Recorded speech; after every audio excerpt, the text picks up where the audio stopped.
తీయడం కోసం వస్తున్నారు. వారికి వెల్కమ్ చెప్తూ ఒక మంచి సినిమా చేసి రిలీజ్ కూడా తొందరగా చేయాల్సిందిగా కోరుతూ, చాలామంది ఇండస్ట్రీకి వస్తూ ఉంటారు, ఒక మంచి ఉద్దేశంతో రావడం జరుగుతుంటుంది.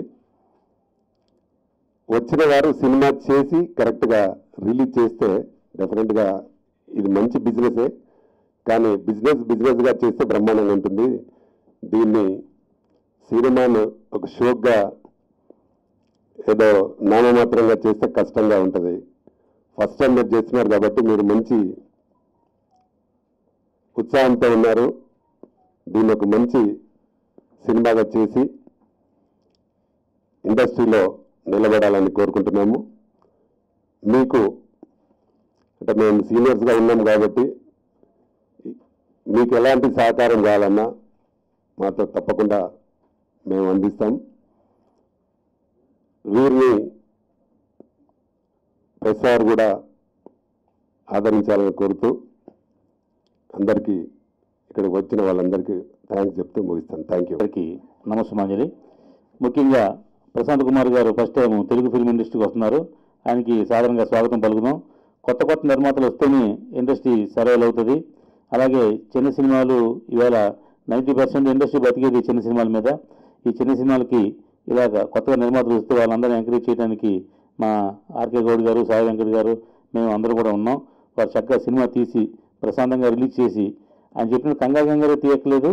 సినిమా తీయడానికి 6 నెలలు పడుతుంది కాబట్టి ఇంకో 2 నెలల్లో సినిమాని ప్రమోషన్ కూడా బాగా చేసుకుని సినిమాని రిలీజ్ చేస్తే చిన్న సినిమా కూడా పెద్ద సినిమాలా సక్సెస్ అయ్యే అవకాశం ఉంది. కాబట్టి అన్ని వ్యాపారాలాగా ఇది కూడా మంచి వ్యాపారం కాబట్టి, సినిమా వ్యాపారం కాబట్టి, దీన్ని మా ఆర్కే గౌడ్ గారు చెప్పినట్టు వ్యాపార దృక్పథంతో సినిమా తీస్తే డెఫినెట్గా నష్టం రాదు. ఈ సినిమా ఫీల్డ్లో కూడా సక్సెస్ అవ్వచ్చు. అందువల్ల ప్రశాంత్ కుమార్ గారిని వెల్కమ్ చెప్తూ ఆయనకి మంచి భవిష్యత్తు ఉండాలని మనస్ఫూర్తిగా కోరుకుంటున్నాను. Thank you. వేదికను అలంకరించిన పెద్దలు, తెలంగాణ రాష్ట్ర ఫిలిం ఛాంబర్ అధ్యక్షులు ప్రతాప్ రామకృష్ణ గౌడ్ గారు, తెలుగు సినీ పరిశ్రమలో నిరంతరం సినిమాలు తీస్తూ 100 సినిమాలకు దగ్గర ఉన్న ప్రముఖ నిర్మాత రామ్ సత్య గారు, ప్రముఖ నటులు చిత్రం సింగ్ గారు, మరియు 1 మూవీ బ్యానర్ ఈరోజు ప్రారంభించిన నిర్మాత ప్రశాంత్ గారు, సుదర్శన్ రెడ్డి, వారందరికీ నా అభినందనలు, ధన్యవాదాలు. ముఖ్యంగా మేమంతా కూడా సినిమా అంతా రెడీ చేసుకొని ఓపెనింగ్ టైంలో మమ్మల్ని ఆహ్వానిస్తూ ఉంటారు, లేదా ఆడియో ఫంక్షన్లప్పుడు ఆహ్వానిస్తూ ఉంటారు, లేదా సినిమా రిలీజ్ టైంలో ఎట్లా రిలీజ్ చేయాలని మమ్మల్ని పిలుస్తూ ఉంటారు. చివరి కష్టాల టైంలో మేము గుర్తొస్తూ ఉంటాం. కానీ ప్రశాంత్ కుమార్ చాలా తెలివికల్లోడు. ముందే గ్రహించి సినీ పరిశ్రమలో ఎవరితో మొదలే జర్నీ చేయాలి, ఎవరి అండ తీసుకోవాలని మొదట ఆలోచన 1 మూవీ పెట్టడము, మొదటి ఆలోచన సక్సెస్. నా దగ్గరికి వచ్చినప్పుడు నేను అదే చెప్పాను, మీరు ఇప్పుడు సినిమానే స్టార్ట్ చేయలేదు కదా, మీరు బ్యానర్ ఎందుకు ఇప్పుడే స్టార్ట్ చేస్తున్నారంటే, సార్ బ్యానర్ తోటి అన్ని విషయాలు తెలుసుకోవాలని వస్తున్నా సార్. చాలా బాగుంది. ఎందుకంటే అంత అయిపోయిన తర్వాత నేను ఇలా అనుకుంటే బాగుండే, అప్పుడు పెద్దవాళ్ళ సపోర్ట్ లేదు అనకుండా ఈరోజు బ్యానర్ స్టార్ట్ చేసి మరి మూవీ తీయాలని వెళ్తున్న ప్రశాంత్కి కంగ్రాచులేషన్ చెప్తూ, సినిమా బ్రదర్ చెప్పినట్టుగా సినిమాలు నిరంతరం తీస్తున్న రామ్ సత్య గారు కూడా సక్సెస్ఫుల్ ఉన్నారు. అలాగే సినిమా అనేది ఒక పరిశ్రమ. సినిమాని ఒక ప్రొఫెషనల్గా చేస్తే, సినిమాని సినిమాలాగా చేస్తే డెఫినెట్లీ సక్సెస్ ఉంటుంది. దానికి ఉదాహరణ ఈ మధ్య మా రాజు కందుకూరి పెళ్లి చూపులతో హిట్ కొట్టారు. అలాగే చిన్న సినిమాలు కూడా ఈ మధ్యన వచ్చే ఎన్నో సినిమాలు హిట్ అవుతున్నాయి.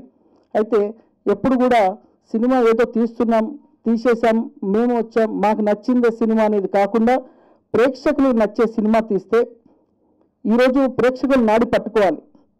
ఎందుకు పెళ్లి చూపులు హిట్ అయింది, వేరే చిన్న సినిమాలు ఎందుకు హిట్ కావట్లేదు అనే కాన్సెప్ట్ ఏంటి, అసలు ప్రజల నాడి పట్టుకొని కనుక సినిమా తీస్తే డెఫినెట్లీ ఇప్పుడు ఏంటంటే 50 కోట్ల సినిమా తీసిన ఎట్లా ఉందో మన వాళ్ళు 50 లక్షలు కోటి రూపాయలు పెట్టినా కూడా సేమ్ 50 కోట్ల సినిమా లాగా ఎగ్జాంపుల్ దాన్నే తీసుకొని సినిమా తీస్తాడు. పవన్ కళ్యాణ్ సినిమాలో 6 పాటలు ఉంటే ఈయన 6 పాటలు పెడతాడు. అలా ఐటమ్ సాంగ్ ఉంటే ఈయన ఐటమ్ సాంగ్ పెడతాడు. ఆడ 2 ఫైట్లు ఉంటే 100 కార్లు ఉంటే ఈయన 2 కార్లైనా పెడతాడు. సో ఇంతసేపు 100 కోట్ల సినిమాని కంపేర్ చేసుకొని తీయకుండా చిన్న సినిమా తీసేటప్పుడు ఒక కాన్సెప్ట్ కనుక తీసుకొని కథాబలం, ఎన్నో అద్భుతమైన చిత్రాలు కథాబలం మీద నడిచాయి, ఇప్పుడు కూడా నడుస్తున్నాయి. ఇప్పుడు కూడా కథాబలం ఉన్న సినిమాలు డెఫినెట్గా ఆదరిస్తున్నాం మా తెలుగు ప్రేక్షకులు. ఒక్క థియేటర్ రిలీజ్ అయ్యి కూడా హిట్ కొట్టిన సినిమాలు ఉన్నాయి. కాబట్టి సినిమా, చిన్న సినిమా కేవలం కాన్సెప్ట్ మీద దృష్టి పెట్టి ఏదో మనం బూతులు పెడితే నడుస్తాయి, ఎక్స్పోజింగ్ ఎక్కువ చేస్తే నడుస్తాయి అనేది తప్పు ఆలోచన. అది కాకుండా ఒక మంచి పెళ్లి చూపులో ఏం ఎక్స్పోజింగ్ లేదు, బట్ హిట్ అంటే చిన్న సినిమా చూసేటప్పుడు థాట్ వేరే ఉంటుంది, పెద్ద సినిమాకి వచ్చినప్పుడు వేరే ఉంటుంది. ఒక హారర్ మూవీ చూసినప్పుడు ఒక థాట్తో ప్రేక్షకుడు వెళ్తాడు కాబట్టి థియేటర్కు. సినిమా తీసేటప్పుడు ఒక కాన్సెప్ట్ని ఎంచుకొని ఈ ప్రేక్షకులకి ఇది ఎక్కుతుందా లేదా అని, అంటే ఆ రోజుల్లో 40-50 సంవత్సరాల క్రితం ఒక సినిమా తీయాలంటే ఎన్టీ రామారావు గారు, నాగేశ్వరరావు గారు ఆ టైంలో డిస్ట్రిబ్యూటర్తో డిస్కస్ చేసేది ఈ సినిమా, ఈ కథ ఎలా ఉంటుంది అనేవారు.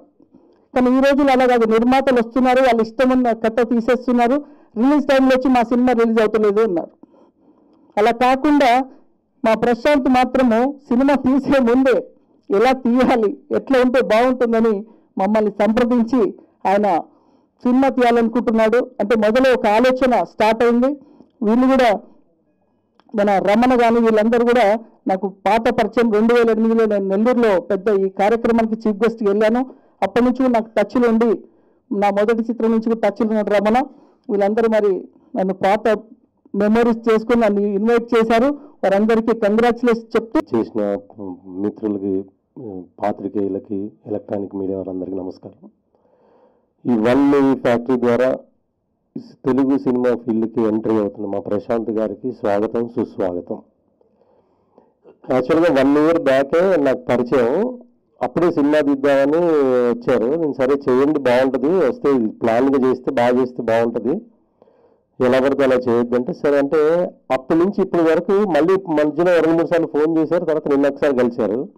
అప్పుడు అన్నారు 1 year బ్యాక్, మళ్ళీ ఇప్పుడు వచ్చారు ఏంటి అంటే నేను ఫస్ట్ తెలుసుకోవాలని ఇండస్ట్రీలో తిరిగానండి. అంటే వచ్చేసి డబ్బులు పెట్టే సినిమా చేయకుండా ఫస్ట్ సినిమా ఏంటో తెలుసుకోవాలని కొన్ని రోజులు తిరిగి సినిమా గురించి తెలుసుకున్నాను. నేను ఎలా తీయాలి, ఎలా తీస్తే బాగుంటుంది, మంచి సినిమా తీయాలంటే ఎలాగా చేయాలని తెలుసుకొని నేను ఇప్పుడు అడిగేస్తున్నాను అన్నారు. సో అదొక శుభ పరిణామం. తెలుసుకొని అడిగేయటం అనేది చాలా మంచిది. సో ఈ బ్యానర్ 1 మూవీ ఫ్యాక్టరీ అనేది ఈ ఒకటే సినిమాతో కాకుండా ఎక్కువ సినిమాలు తీసి, అన్ని హిట్ సినిమాలు తీసి మంచి మంచి సినిమాలు ఇండస్ట్రీకి జనాలకి అందించాలని, ఈ బ్యానర్ ద్వారా చాలామంది రావాలని, అందరికీ మంచి మంచి లైఫ్ ఇవ్వాలని, అలాగే నిర్మాత ప్రశాంత్ గారు అండ్ సుదర్శన్ రెడ్డి గారు మంచి ప్రొడ్యూసర్స్గా, పెద్ద ప్రొడ్యూసర్స్గా ఎదగాలని మనస్ఫూర్తిగా కోరుకుంటున్నాను. Thank you so much. Thank you. యాక్చువల్గా మాట్లాడడం కూడా ఫస్ట్ టైమే, కానీ ఇక్కడికి వచ్చిన తర్వాత సాయి వెంకట్ గారిని కలిసిన తర్వాత కొంచెం అన్ని ఫియర్ పోయినాయి. ఆయన చెప్పడం ధైర్యం వచ్చింది. 1 year బ్యాక్ అన్నీ ట్రై చేస్తూ ఉన్నాము. ఒక స్టోరీ రాసుకుని వచ్చాము. ఆ స్టోరీ తీస్తే బడ్జెట్ ఎక్కువైపోద్ది అనేసరికి ఇంకేం చేద్దాం అనుకునేటప్పుడు కొంచెం లో బడ్జెట్ ఫిల్మ్ చేయమన్నారు. సరే లో బడ్జెట్ మూవీ అంటే ఎట్లా చేయాలి, దాని మేకింగ్ అనేది మనకు తెలియదు. తెలుసుకోవడానికి కొన్ని రోజులు తిరిగాము, అన్నీ తెలుసుకున్నాము. సరే ఏం పెట్టాలి నేమ్ అని చూస్తే ఓన్లీ న్యూ ఎఫర్ట్స్ అని పెట్టుకోని అంటే బాగుంటుంది అనే ఉద్దేశంతో 1 మూవీ. 1 అంటే ఈస్ నాట్ ద నెంబర్ 1 అంటే ఓన్లీ న్యూ ఎఫర్ట్స్, కొత్త ప్రయత్నాలు, ఏదైనా కానీ కొత్తగా చేయడమే మా ఉద్దేశం అనుకొని వచ్చాము ఇక్కడికి. అందరూ ఆశీర్వదించాలని కోరుకుంటున్నాం. చాలా థ్యాంక్స్ అండి. చూపించిన వెంటనే చెప్పాను ఇది ఖచ్చితంగా సూపర్ హిట్ రా, ఎందుకంటే ట్రైలర్ చూసిన వెంటనే సినిమా ఎప్పుడు చూస్తామా అన్నట్టుగా ఉంది ట్రైలర్. అండ్ నేను మామూలుగా నరేష్కి ఏదైనా సరే చాలా ఫ్రాంక్గా ఫీడ్బ్యాక్ చెప్తాను ఎప్పుడు కూడా, ఈ ట్రైలర్ కానీ సినిమా చూసిన వెంటనే. ఇన్ఫ్యాక్ట్ 1-2 సార్లు తప్పు ఫీడ్బ్యాక్ కూడా చెప్పాను నేను.